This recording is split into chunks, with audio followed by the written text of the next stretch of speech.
Good evening. I'm Ted Koskores, head of school at Thayer Academy. I want to welcome all of you to our second installment of virtual community gatherings. We're expecting over 100 guests from around the country, and I do encourage all of you to send in any questions that you might have by using the Q&A buttons on the bottom of your screens. And I'm sure that our moderator will address your questions toward the end of the program. Tonight's focus is, as you well know, athletics during the pandemic. But I do encourage you also to keep an eye out for future emails that will be announcing events down the road, which will also bring our community together. Before we begin with our panelists, I did want to provide you with a brief update about how things are going at Thayer Academy during this crisis. Like other schools, we're engaged in remote learning. We call our remote learning program Thayer Connect. Our teachers and our students have been very, very engaged in this new opportunity to teach and to learn. And we have heard nothing but rave reviews about how well it's going. In fact, we just had a couple folks call our admissions office the other day, indicating that they heard such good things about Thayer Connect that they wanted to apply for Thayer Academy next year. So it's really great to hear this news, and it's very gratifying. At the very outset, we made plain that the purpose of Thayer Connect was really to sustain our communal bonds, to advance our programmatic life, and to provide our students with healthy routines during this challenging period in which they find themselves. And it's, again, been very, very well received. Now, events such as the ones we're experiencing this evening are additional ways we can come together as a community through Thayer Connect.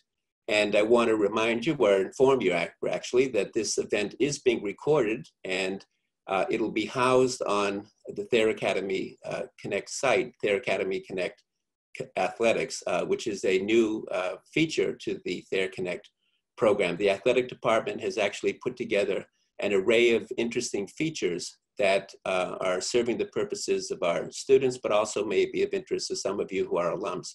They have on that site routines for physical fitness, a variety of athletic contests that have taken place in the past, nutritional guides, a whole array of things that are associated with physical conditioning and athletics. So I encourage you to go to Thayer Connect Athletics to gain more insight about what some of those opportunities are. Now, with all that said, it's my pleasure to introduce our program moderator, Kelly Tuthill, class of '88.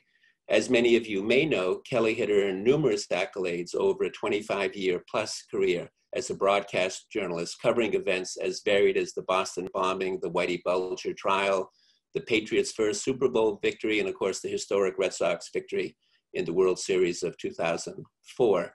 Currently, Kelly is VP for Marketing and Communications at Regis College, and always she is a loyal alumna of Thayer Academy. With all that said, let me ask you, Kelly, to provide your own welcome and to introduce our panelists. Thank you very much. Hi, Ted. Good to see you. Hi, Kelly. Thank you again. Another Thursday night, and with tradition, I have my glass of wine with me, so cheers to everybody. It's nice to see you all, and you'll all laugh because today I decided to go with that trend of posting my yearbook picture. So I posted my class of 1988 picture from the Thayer yearbook, and if you're so inclined on Facebook or Instagram, you can see how embarrassing it is. And I think, like this wine, I've aged much better than I was back in 1988. So thanks everyone in the audience for joining us for another Thursday night edition of Live with some interesting Thayer alums. Happy to see so many alumni, parents, faculty, and staff from all over the country who have joined us this evening. So remember, you can chat with each other throughout this night with the function at the bottom, and you can also submit questions using the Q&A. Unfortunately, I'm so sorry to tell you that the other Kelly, the one you really wanted to hear from, Kelly Amonte Hiller, is unable to join us this evening. She extends her deepest sorrows for not being able to join us, and she'd like to do something else with the Thayer Academy community soon. So we look forward to that. But we do have a great panel for you, and I can't wait to introduce them all. Matt Evans, class of '08. Southeast area scout for the Washington Redskins, is with us. Following Thayer, Matt attended the University of New Hampshire, where he was a 4-year standout at linebacker, a 3-time Walter Camp All-American, Buck Buchanan Award winner, and the 5th player in UNH history to have his jersey number 52 retired. In 2018, he was inducted into the UNH Hall of Fame. And following his graduation from UNH, Evans participated in rookie mini camps with the New England Patriots and the Philadelphia Eagles. He joined the Redskins in 2014 as a player personnel assistant, during which time he assisted with the advanced scouting of Redskins opponents, evaluating players in free agency and writing descriptions of draft prospects. He transitioned into area scouting in 2015. So welcome. It's nice to have you, Matt. And Jared Porter, class of '99, is in his third season as Senior Vice President and Assistant General Manager of the Arizona Diamondbacks. In his role, he oversees the team's professional and major league scouting, baseball operations, the medical department, and Assistant GM Mike Hazen on all facets of the organization. I need a teleprompter. This isn't the same having to read off my iPhone. Jared joined the D-backs following 2 seasons with the Chicago Cubs, where he served as the club's Director of Professional Scouting, Special Assistant during the team's first World Championship in 107 seasons. We know what those kind of droughts are like around here. The title marked the 4th in Porter's 13 seasons in the major leagues, including 3 with Boston Red Sox, 04, 07, and 13. Jared was with the Red Sox from 2004 to 2015 and was most recently with the club's Director of Professional Scouting. Following Thayer, Jared graduated from Bowdoin College, where he played baseball and hockey. He was the captain of both teams his senior year. So thank you and welcome. And we have Harrison Slutsky, 08, the Director of Professional Scouting for the Boston Red Sox. Following Thayer, Harrison attended Columbia University, where he was a pitcher on the baseball team and graduated with a degree in economics and political science. Following his graduation from Columbia, Harrison started working for the Red Sox as a baseball operations intern. He interned through the 2012 and 2013 seasons before being hired full-time in 2014.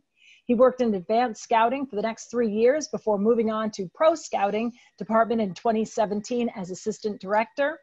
In 2019, he was promoted to his current role as director of pro scouting. This is his 9th season working in professional baseball, all with the Red Sox. So welcome to you all. It's an honor to have you with us, and we look forward to hearing more about your careers. So let's go back in time. As I said, I was reminiscing about my days, which was before all of yours. Talk to me about your time here at Thayer, some special memories, maybe the teachers, and some coaches and lessons that they taught you that you think the others might find interesting on this chat tonight. So good evening, and Harrison, why don't you start us out? Great. Well, good evening, everybody. I went to Thayer 6th grade through 12, so 7 years. So a lot of teachers, a lot of memories. Just a great experience overall. I think the thing that stands out the most is when I lit myself on fire in chemistry class senior year with Miss Neely. So definitely a life lesson for that one. Yikes. In all seriousness, I think one of the greatest things was starting in 6th grade, playing with a lot of the teammates I had for almost 7 years was pretty amazing. By the time we were seniors, we were so close, and that was really like the bond that was truly amazing towards the end there.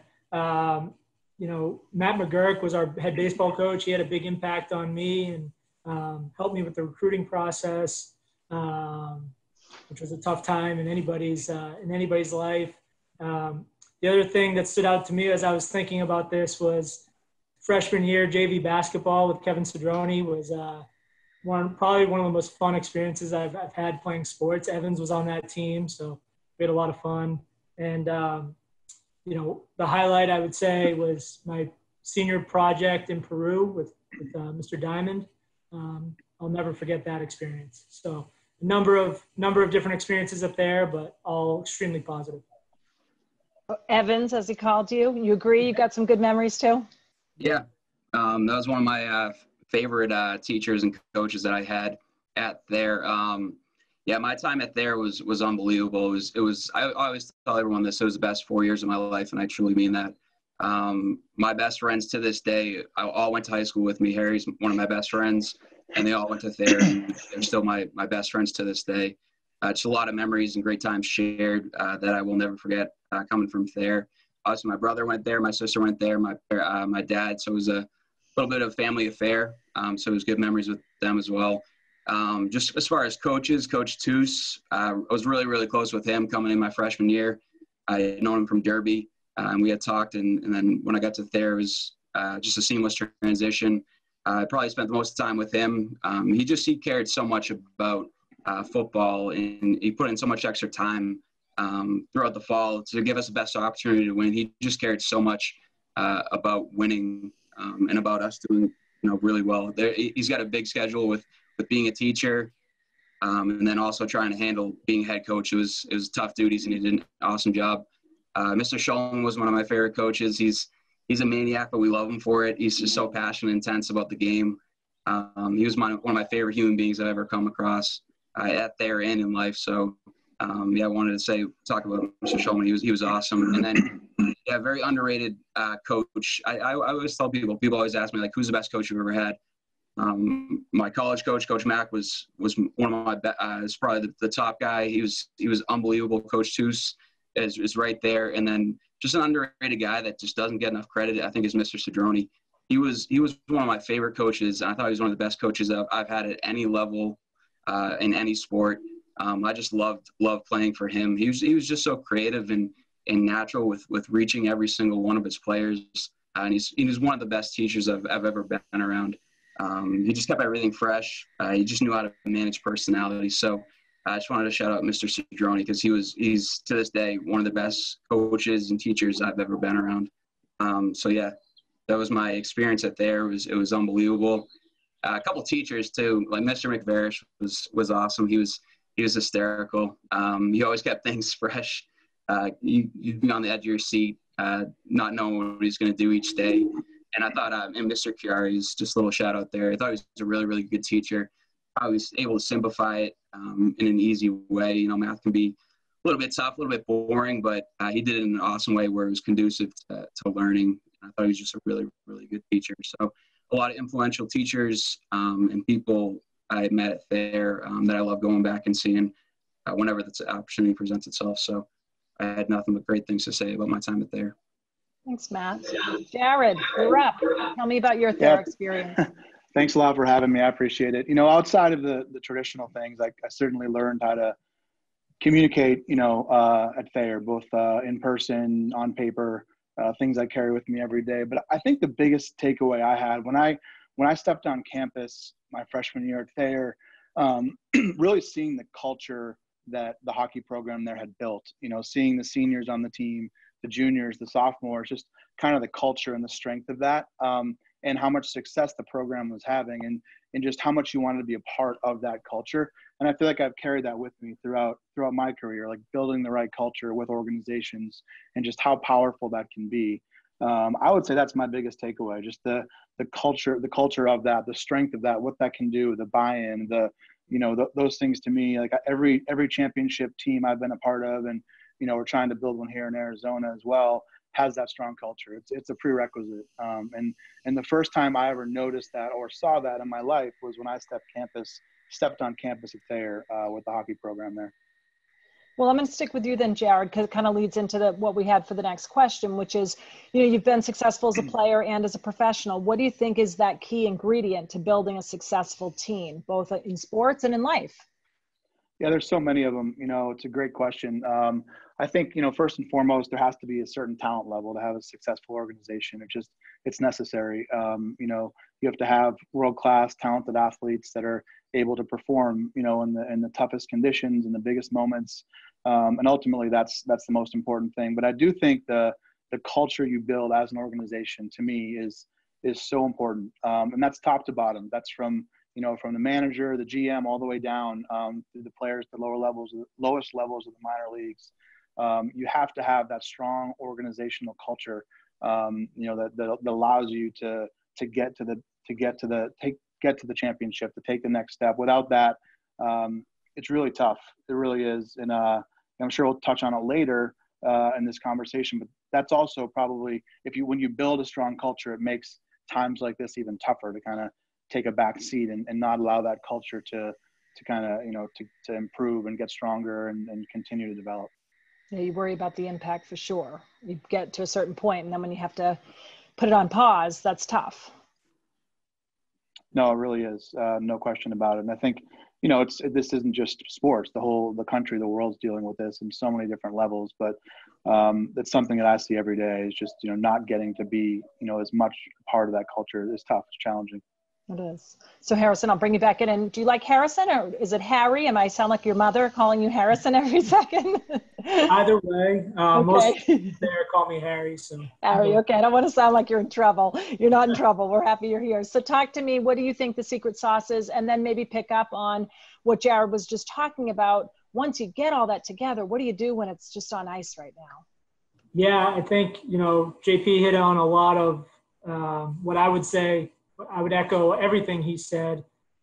Definitely takes a certain level of talent, but we've all seen talented teams not perform up to expectations, and that all comes down to the foundational ingredient, which for me is culture. And that word gets thrown around a lot, but it truly is a really, really key ingredient in any championship team, winning team. And I think it goes beyond the playing field. I think it's in the front office. I think it's in any industry that's team-oriented.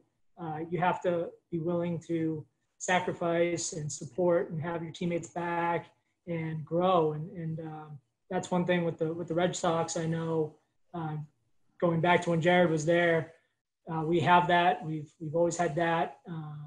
We miss a lot of stuff. There's a lot of time commitments, but it's all worth it because it's such a family atmosphere, and it's truly an environment that pushes you to get better, but also values everybody's opinion, very inclusive. And so I think every championship team I've been around has that culture. To the second part of your question, it is really difficult right now. We're trying to figure out ways to stay engaged. Zoom calls, I'm zoomed out at this point, but Zoom calls on Zoom calls on Zoom calls to try to, engage remote staff. We're all remote staff now.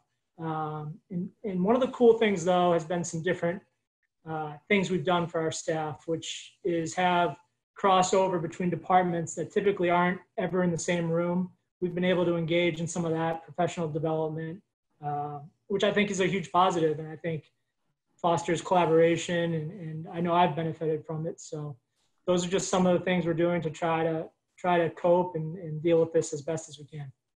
Well, this is a good Zoom we'll call. We're all zoomed out, but it is, I think people enjoy on a Thursday night. And so thank you all for doing this. So Matt, pick it up from here. Talk to me about your thoughts on kind of how you build that culture of excellence, and then feel free to weigh in on this whole idea of how do you keep the momentum going in a time period like this? Yeah, I mean, I'm just going to piggyback on those guys. You could obviously, write a book about all the ingredients to building a winning team. But going piggybacking with them, building culture is the hardest thing to do, and so that's the thing that you have to do. You may not have a certain amount of time in sports, professional sports. You only get a certain window to try to build that culture. So it can be very, very tough. It's easier said than done. It doesn't happen overnight. It takes time. It takes nourishing. It takes the right people in place in order for it to be successful. I think the biggest ingredient, if I had to choose one, and I come across, I'm at a lot of schools in the fall, a lot of different programs. And I think the biggest thing that they're trying to do in the schools that are very good, culture-wise, and have had success, a lot of those programs are player-driven cultures. It's not coming from the top, the coaches. They can be leaders, that's fine, but the really successful teams, that comes from the players. And if you can find the right players, that holds guys accountable, I think it would, in the long run, it will be more effective. I think you, as a whole team, you have a higher ceiling if you have those type of players. And those players are very hard to find nowadays. Just going through, like I said, in the fall, those guys don't come around often. It's guys that they're a lot more lead by example. They're not really vocal guys, so they're harder and harder to come by just with the landscape of social media and how people communicate nowadays with text messaging, and may not like confrontation when it needs to be had. So it's tougher and tougher to truly build a culture because it needs time and it needs the right people. That's the biggest thing we got the draft coming up, and we need we talk about the talent. That's all great. We can put our reports in, but we need to know the person that we're getting, the person that we're bringing into our building, and what type of guy that we're getting. Because if he doesn't fit in our culture, it doesn't matter how talented he is. We just can't work with him. It just won't work out. And we obviously have a new head coach, and he's trying to set the culture. So those are the type of guys that we're looking for.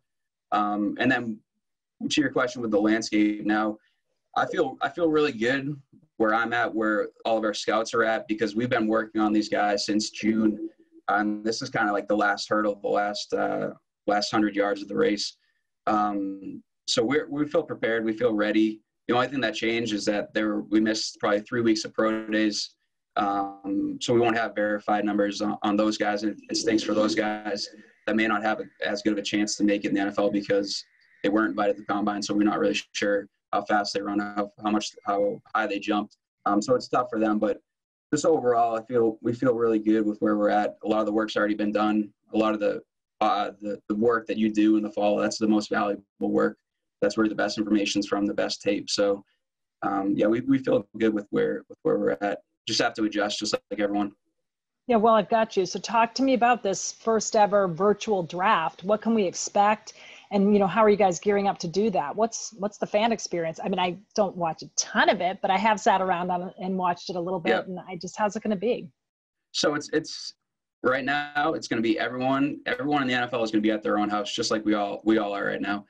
So whether you're in the basement, up in the bedroom, like you're creating your own war room in your own house. So every single person is going to be by themselves, which makes communicating with one another definitely a challenge, especially in the later on rounds where there's more discussion. And then undrafted free agency, that's where it really comes into play, where it's going to be really tough to communicate signing guys, which guys we want, how much money. It's going to be tough in that regard. But I come back to, once again, we feel prepared at the end of the day. The fan experience, I think, will be pretty cool because a lot of people have been starving for sports these past couple weeks, including myself.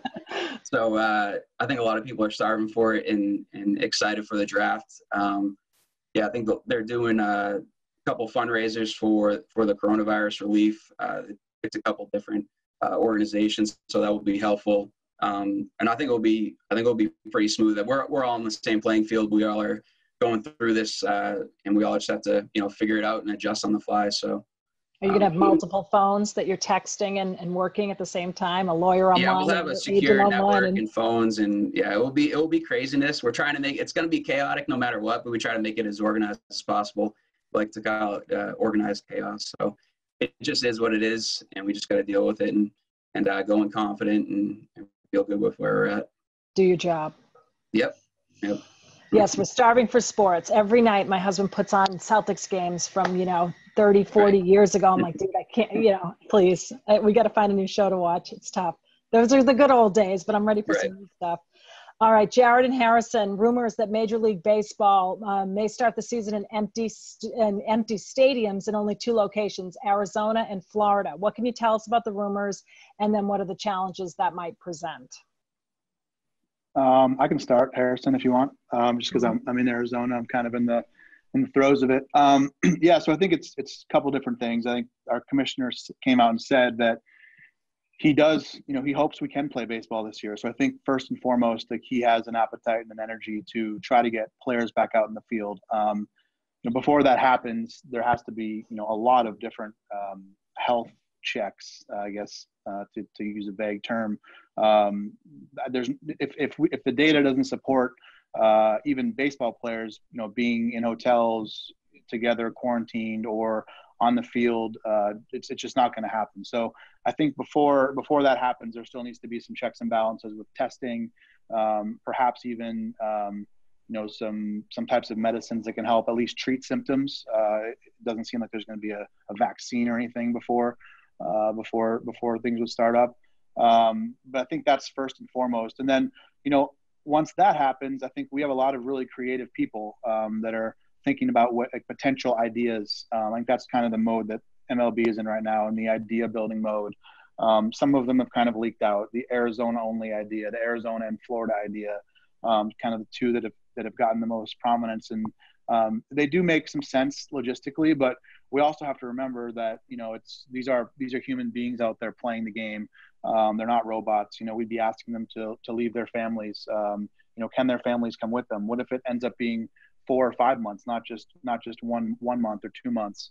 You know, and then of course this is a business, so the financial aspect of it, how's that going to work? If, you know, if there's no fans in the stadium, how are teams going to be able to make enough money through TV revenues to pay the players enough money for them to consider playing? So there's still a lot of hurdles.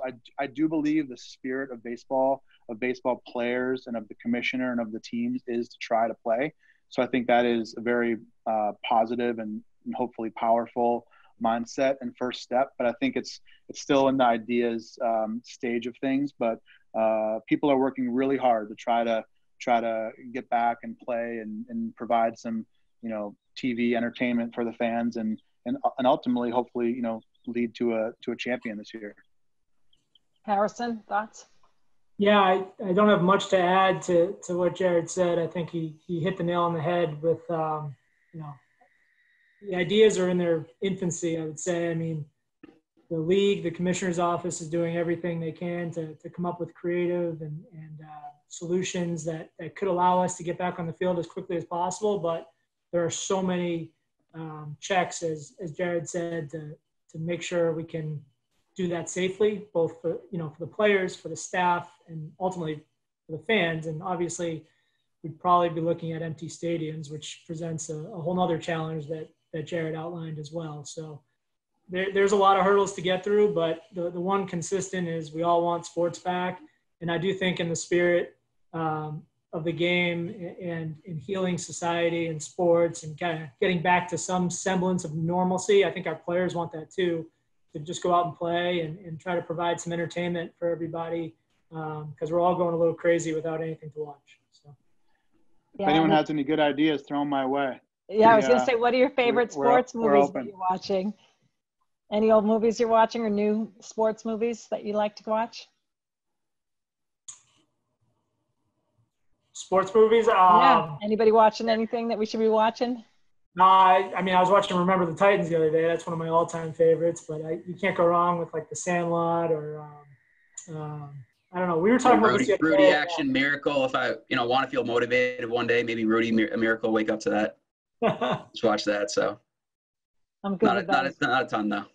I went to Notre Dame, so I'm okay with the Rudy. There you go. Rudy thing. All right. So, you know, as scouts, what are you looking for in an athlete, and what advice would you have for a young person who thinks they might want a career in professional sports? You want me to start? I can start off with this one. Go ahead. Sorry. Matt, you go. Yeah. So just what we're looking for, just when I'm out on the road, and I'm at the schools, because obviously I'm down in the Southeast, looking at those schools. So we want guys that are, we say wired like a Redskin. You know, we have standards for that type of person. That's what we look for. We want a guy that's smart, intelligent. You know, the NFL playbook is a big playbook, and there's less and less practices nowadays. So they got to be able to learn on the fly, learn very quickly at a fast pace. So they got to be smart. That's one of the very important factors. Toughness is really big that we look for in our athletes, physically, mentally. Physically, can he play through pain? Can he practice through pain? And then mentally, you know, can he handle adversity? Like, can he handle grit? So we look at that. And I think the biggest thing that we look for is we're looking for competitive people. That is huge for us. That's what our GM stresses every time. That's huge. We want guys that are competitive in every facet of life, whether it's ping pong, golf, rocks, paper, scissors, shoot, you name it. It doesn't matter. Those guys are playing to win. Doesn't matter the atmosphere. Those guys want to win. And I would say my biggest advice for anyone that's coming into high school is to play all three sports at every year, every season, because you know that breeds competitive juice. And that's what we want to see. We want to see when we're looking at prospects, guys that have played multiple sports, not just a guy that's solely focused on football, because you know they're missing out on different parts of other sports, maybe different coaches, ability-wise too. If you play baseball, you may pick up something in baseball that you can bring to football. Like a perfect example is Patrick Mahomes. Just the way he throws the football off outside the pocket. off schedule. He looks like a shortstop in the hole throwing to first base. And he played baseball. He played football. And I think a lot of those things from baseball he brought to football. So we just, at the end of the day, we're looking for competitive kids that love the game, that work hard, and are smart. And those are the type of people that we're looking for as Redskins. So, thanks, Matt.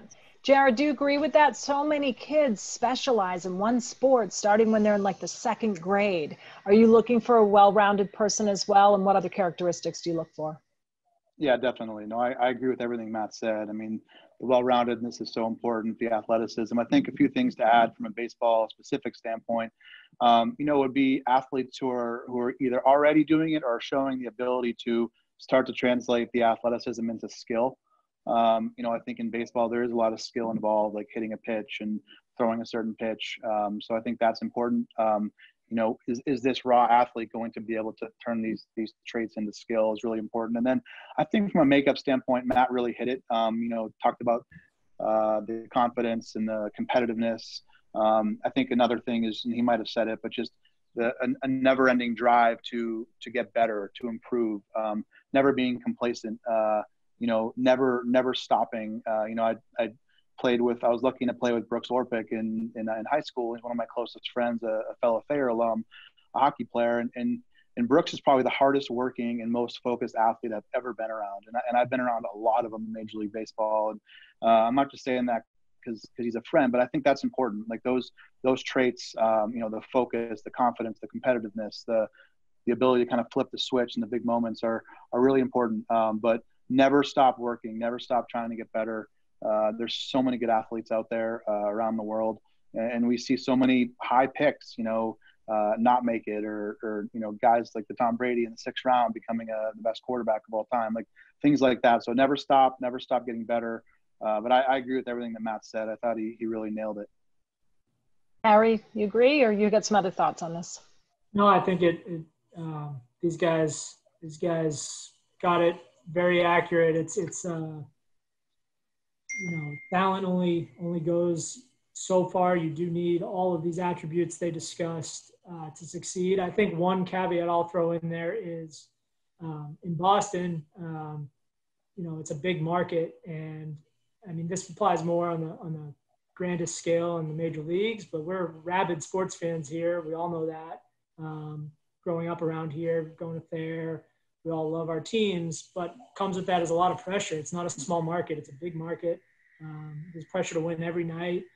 You can go from, zero to hero pretty fast in this town. And so I think vetting that out as best we can, there's an element of having some thick skin and being able to handle criticism and, bounce back. Baseball is an everyday sport. And so you have to be consistent and have a steady heartbeat and show up every day, no matter how you did the day before, no matter how you did the at-bat before.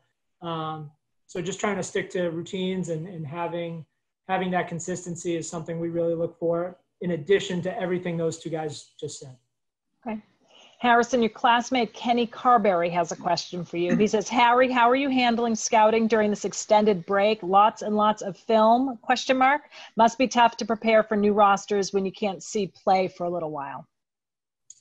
Yeah, it's a good question. What's up, Kenny? Yeah, it's really hard. We can't, there's no film to watch from this year. I was actually at our last spring training game. It was a rare spring training night game down in Florida, second week of March. And mid-game, we got the notification that the NBA player tested positive and the NBA suspended their season. And, we pulled our scouts off the road the next day. And 4 days later, I was back in Boston. So it all seemed to happen really quickly. We're doing the best we can. We're watching film from last year. I've hopped on and helped out a little bit for my own knowledge, looking at our amateur draft. Even though I'm more on the pro side, that's going to help me watch video of those guys. And when those guys become professionals, then they're sort of in my realm where we're scouting them when they're with other teams. So I've tried to stay prepared that way, but it is really hard. It's a challenge. We're trying to get creative with it, but the longer this goes, the more challenging it's going to get, because we can watch last year's film. The one thing I will say is internationally, professional baseball leagues are trying to play. They're not quite there yet. So we're watching some of those games and trying to stay up to date on that because it's the only sports we have right now. But it's a good question. I don't have a great answer to it, unfortunately. All right. Thank you. We've got a question from Brian Callahan, class of 1981. And he says, what advice would you give a college student who wants to get into a sports career, specifically getting a foot in the door of the scouting world? Who wants to take that one first? I'll just give just a little bit of advice to that person. So yeah, like I mentioned a couple times, I go to schools throughout the fall, and there are recruiting assistants or guys that volunteer at the school. So that's a great way. Whatever school you want to go to or are going to, if you volunteer for the football program, whatever sport it is that you want to get into, I would volunteer for there because you don't know who you're going to meet, who's going to come through that school, and just have business cards ready and just develop relationships for whenever you get out. You have people that and that you can hopefully get into that profession later on. That's always been just something I've come into throughout the fall. So I would say baseball is a little different. I think it's a little tougher to go straight from college into scouting. It can happen, but typically it's not the path that someone takes. So I would say from a baseball standpoint, if you have an interest in scouting, make sure you're portable, first of all. You should be willing to go anywhere, move anywhere, live anywhere coming out of college. But right now, I think the best angle to attack that with is there's most teams I think have like a video assistant or a video internship program, either based at their spring training facility, or each minor league team might have one. Through those things, you're able to gain a lot of the prerequisites to become a scout. And with the Diamondbacks specifically, I can't speak for other teams, we've each year hired at least one or two of our video assistants into either professional scouting or amateur scouting. So I would say baseball wise, just connect with front offices as much as you can. Try to get some internships. There's some great ones out there, even outside of being with a major league team. From a baseball standpoint, I think learning Spanish, that's probably one thing I wish I had. I wish I was fluent in Spanish. I mean, I can get by a little bit, but it's really important in our game. So I would say try to learn Spanish if you have time or can do it. But just keep reaching out and try to get an internship either in a front office or a video internship sends you out to one of the minor league affiliates. Did Jake Diamond make you say that about Spanish? He was my first Spanish teacher at Thayer. So I think it might have actually been, maybe my second class ever at Thayer. My first one was Mr. Levinson. I remember that. And my second class might have been Mr. Diamond. So I always say that it doesn't matter what years you are. We both had those same two teachers and they were both awesome. So it's cool about Thayer. Lots of Las Meninas video watching. Either of you have anything else to add? Harrison, do you have anything else to add to that question about breaking in and kind of the path that you took to get where you are today? No, it's Jared nailed it in regards to baseball. It's so competitive, and internships are the best way to kind of break your foot in the door. Going about getting them is tricky, but I think the more you can reach out to people, email, resumes, try to network, stay in contact. Different teams have different internship programs, availabilities, structure of how they bring people into the organization. So I think getting your name out there and getting the resume out there is really important. And then from there, like Jared said, one of the most attractive qualities is being willing and able to do anything to kind of start out, because you don't know what that first opportunity might be. So yeah, that's what I would have to say. Jared was on the team that hired me, so he whiffed on that one. But other than that, pretty good. Okay. Matt, can you give us some insight into our Patriots? We are really entering some uncharted territory this fall. Let's hope, first of all, that we get to see them play sooner rather than later. But what's it going to look like? What are you seeing for the Patriots, and what can the fans expect? Crystal ball. Yeah, I'm more focused on the draft, I would say, and the actual Redskins. This might be a better question for Harry, I would say. Harry, what do you think the Patriots should do? I think that I'm a big Stidham fan. I think we're going to be in good hands. And I think the program works. I know you can't say any of that because you want to beat them. That's how I feel as a fan. Matt, were you surprised about Tom Brady's decision?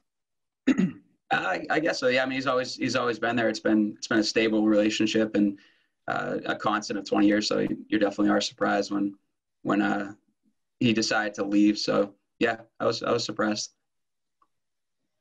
So when you look forward to, the next year, I know that the mayor of LA is talking about no sports, maybe until 2021. I mean, do you guys allow yourselves to think about that, or do you just take it one day at a time and try to just do what you need to do to get eventually back to where you want to be? That's a good question. I think in my position, unfortunately, I have to think about it a lot. There's just so many people that trying to manage, like I said earlier, there's just, whether it's players or executives or scouts, there's a lot, and there's a lot of uncertainty. There's a lot of, personalities. I think Matt's fortunate right now. He has a goal towards, which is the NFL draft. And we're starting to do that too with our draft in baseball. It's good when we're still going to have kind of points in the season to work towards. And that's certainly one of them. But yeah, the uncertainty, it definitely enters my mind. I mean, first and foremost, I think all of us want everyone to get healthy and this to be a safe place to live and to live our lives every day. And that comes first. But, what sports can do to provide some sort of relief to that, I think is important. And I do think that the challenge, I believe, is that we're making a lot of decisions now. We don't, this is such a novel situation. We just don't know what the future holds. And I think we have to keep trying to trust the science and trust the shifts and things and hope that eventually it gets to a point where we can, there can be some more normalcy. But until then, I know with baseball, and I would imagine with the NFL, such a strong league and a strong brand with so many smart and creative people, and it's made for TV. I would imagine that, the creativity, hopefully in these situations, wins out, and we're at least able to provide some entertainment to fans, even if there's no people in the crowds. Right. We'd just be happy to have something on TV. That's for sure. All right. We've got a question from Ford Murphy, class of 16. It has been well documented how technology has become integrated into professional sports and scouting over the past few decades. How would you say your industry has evolved through technology over, let's say, the last 5 years? You can jump in there. Want to go ahead, JP? No, you go for it. You got it. Yeah, it's been, we're in the information age and in baseball and everything really, but it's a huge part of what we do, what the industry is doing, data collection, technology, different ways to evaluate, and also I think the biggest area is probably player development. How can we improve players, really measure things that probably weren't measurable in the past, and technology has allowed us to do that. So I think it's been huge. We integrate it with we have a robust analytics department that we have good processes in place to handle all the information, because it can be overwhelming at times. The other thing to keep in mind always, though, is we are dealing with human beings. And so there's an element of the subjective part of it that we need to factor in at all times. But the technology boom has impacted baseball heavily, and we're doing our part to handle all the information coming in as best we can. But it's really interesting to see how the modern age hitter has adapted with the knowledge that's at their fingertips now. So, and pitcher, really interesting.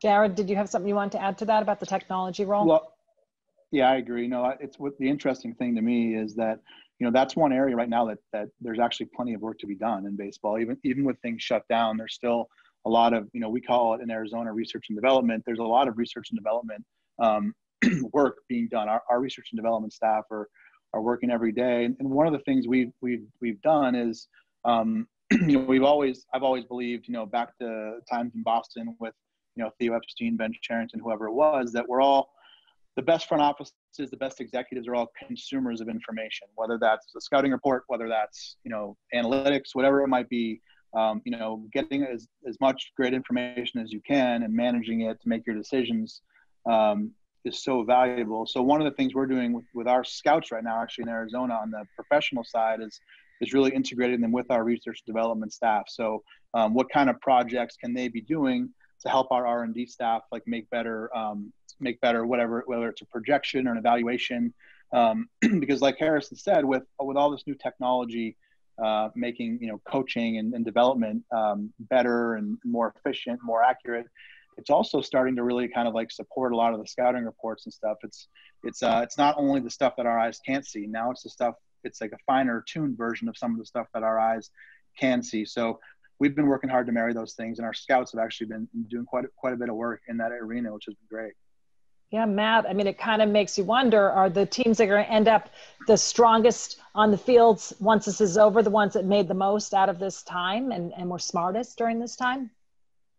Yeah, that's definitely an argument. Technology's come a long ways the past 5-10 years in football, especially in our department. It's come a long ways. We're able to work remote, just basically completely through an app called PFF, Pro Football Focus. So anything that we want to use analytically, a cornerback's targets, a quarterback's incompletions, anything that we want to see on the field, we just click a button and we can see his plays.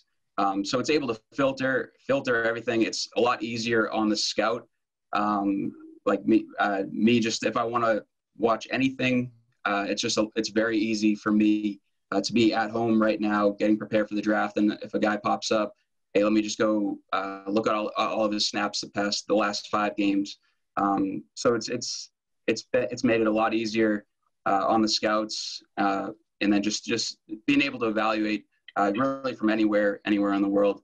And it's definitely helped out now with the circumstances that we were kind of forced into. So we're basically all technology now with evaluating and communicating. So no, it's definitely been huge, and we're grateful that we have the technology staff that we do.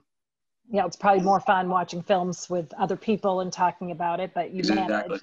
Right. And your screen time must be up like 1,000%, staring at these phones every second. We're all going to need glasses. Yeah. Matt, there's a question in for you. The Redskins have a new head coach. How has that changed the culture in your organization? He's been awesome. He's been absolutely incredible. Just before when he got there, we talked around to different guys in the league, and everyone raves about Coach Rivera. So he's known for building cultures. He's known for being demanding. He's known for being a really, really good head football coach, and it's been a really good relationship so far. Just marrying the coaching with the scouting, so we're all on the same page, and that's huge. That there's no division between either the scouts or the coaches. We've done a really good job marrying the two, and it's been really, really refreshing working with him. So he's been awesome. That's great. That's great. Okay, so Steve Vieira asked, who were the best players you played with at Thayer and why? Is this for me? Or yeah, I guess for all of you. Each of you tell us who your favorite players were back in your TA days. The best one I played with, I would say, is Nate Richmond. He was a year above me. He went to BC, played O-line. He could have went to the NFL if it weren't for a back injury. He was really, really, really good, really good athlete. So I would say Nate Richmond. He was the best player that I played with. Awesome. Harry? For me, it was 2 guys that got drafted that I played with on the baseball team, Kyle McKenzie, who I grew up a couple of doors down from, actually, and Anthony Melchionda were probably the 2 best baseball players I played with. Jared? 2 best guys I played with were hockey players. They're both Olympians, probably Brooks Orpik and Ryan Whitney, but I think I might have seen Ryan Cox and Kevin Caulfield on this call, so they're not too far behind. Yeah, don't leave anyone out that's actually here listening to you, right? And for Matt, should the Redskins pick Chase Young and Tua Tagliavola? I'm probably butchering the name. I'm sorry. I'm exposed now. I'm not a huge follower of everything. I'll just say that decision is above my pay grade, so I'll just leave it at that. Okay. Well, clearly we got a big Redskins fan on the call tonight, which is great. Let's see, where should we go from here? Any other questions that are coming in? I'm just trying to make sure I get to everyone's questions because we're getting close to the end of our hour here tonight. So what's the best advice you each received, either from someone at Thayer or just someone in your life that's kind of been a big influence for you? Let's start with you, Matt, because you're full on my screen. Go ahead. It wasn't a certain thing. It was more just what he instilled in me was Coach Mack at UNH. He's been there for, it's like 20 years now. He's the best man that I know in my life, the best person that I've come across. He's taught me so many things about mental toughness, about physical toughness. And I think he really prepared me for life after football. Just the mat drills that we have to do at UNH, just the tough practices. I feel like he was very, very demanding, but also he loved his players. So he balanced both of that. And he really set me up for success after football, just because he put us through the ringer. And it was hard, but it's because he loved us at the end of the day. And you leave UNH just thinking that you can kind of accomplish anything and anything you want to. So that's what I would just say. Jared's moved outside just to torture us, so we know it's nice and warm out there, unlike here where it's just been miserable. Everyone keeps saying to me, did it always rain this much in Boston? Yes, we just never noticed. Jared, anybody who gave you really good advice that you stick with or had special influence in your life? Sorry, I've been outside. My earbuds just died, so I had to do an emergency kind of switch over to manual volume. I think I probably learned the most just from my teammates. Through my whole life, the relationships that were built. To me, just the ability to communicate effectively. I think the relationships between an executive and another executive, or a scout, or a coach and a player, communication is just so important. Get back to the culture stuff, building trust within an organization is so important. And, I do think that I saw that there. I was lucky to play on the hockey team, the baseball team, the football team a little bit, and even the tennis team a little bit. And I got a wide variety there. I had some great professors there, Mrs. Atkinson and people like that. Where it was a great experience for me. But I would say the trust and the communication and those things are the most important. Harry, any words of advice that meant something to you, or a person that had particular influence in your life? Yeah, I think through my baseball experience and basketball at Thayer, just coaches holding you accountable is something I really learned, which Matt McGurk, Cedrone, Coach Toussaint, that was a big thing for me is taking accountability of what I'm doing at all times, my actions, and, dealing with the consequences of those. And I think sometimes we can shy away from things. And so learning that was huge. And then the other thing that I probably learned from my teammates more in professional baseball, and I know Jared's always said this, is really focus on the job you're doing now. Really try to dominate there. I think we all have a tendency to look behind, look ahead. And if you kind of stay in the moment and really try to crush what you're doing right now, it usually bodes pretty well for you. So I've always tried to keep that in the back of my head throughout my career. All right, as our time comes to a close, I'll leave you with this final question, gentlemen. One is, what have you learned about yourself during this quarantine period? And what have you reflected on the role of sports in society now that we've had to live without it for so long? So you're up on my screen, Harrison. Harry, I'll start with you. Yeah, I think sometimes we get caught up in the minutia of everyday sporting, baseball details, whatever it may be, the give and the take, and that's the stuff we love about it. But I think just the purity of just missing watching competition live and sport and the unexpected, it's not scripted. I think we all really miss that. So I think that's been the biggest thing for me. I've learned about myself that my goatee is terrible, so we'll move on from that. But no, I've learned how to try to stay within a routine and stay productive every day. I think I've tried to gain positives out of all this as best I can. So, okay. Matt? So it's I'm used to this a little bit. I work from home in the summers, and then I'm either on the road. So just getting out, you know, an hour a day, 30 minutes, just to kind of reset. And like Harrison said, routine is huge. You know, we've been getting up, my wife and I at the same time, getting our workouts in early to start, give us energy throughout the day. Because the last thing you want to do is be sitting in the house isolated and then thinking about a workout later on. So routine has been really huge for us. And also enjoying this time. I'm usually on the road at pro days or in meetings, away from my family, away from my dog, away from my wife. So I've enjoyed these past couple weeks, even you know, with this quarantine. So it's been enjoyable. All right, and Jared, take us home here with thoughts on what you've learned about yourself during this quarantine, and any thoughts on what you've learned about sports and its role in our society.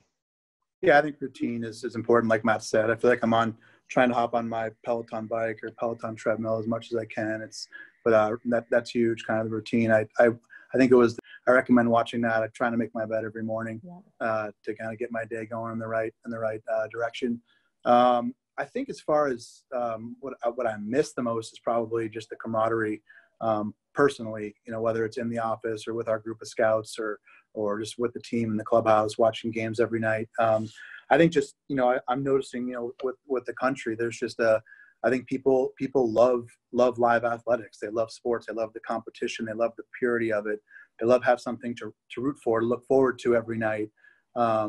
You know, and I think there's a big void there, you know, that everybody misses. And I think the good thing is people are working hard to get back there. I'm hoping that when it does come back, that we come back bigger and better than ever. You know, we've learned from these tough times and make some adjustments moving forward. And hopefully this never happens again. Amen to that. Matt, Harry, and Jared, thank you all on behalf of everyone at Thayer Academy. Thank you all, and congratulations to each and every one of you on your extraordinary successes. We look forward to seeing you continue to just lead the way and represent Thayer so well. And I learned tonight that if Disney is showing a sing-along, none of my kids bother me between 8 and 9. So I'm grateful for that. So grateful to have some adults to talk to and some new faces in my life. So thank you all. And thank you to all the folks who stayed with us for this hour. I hope you enjoyed the conversation as much as I did. So everybody be well. And we look forward to seeing you again, hopefully in person soon. Take care, everybody. Good night. Thanks, Kelly. Thanks, Kelly.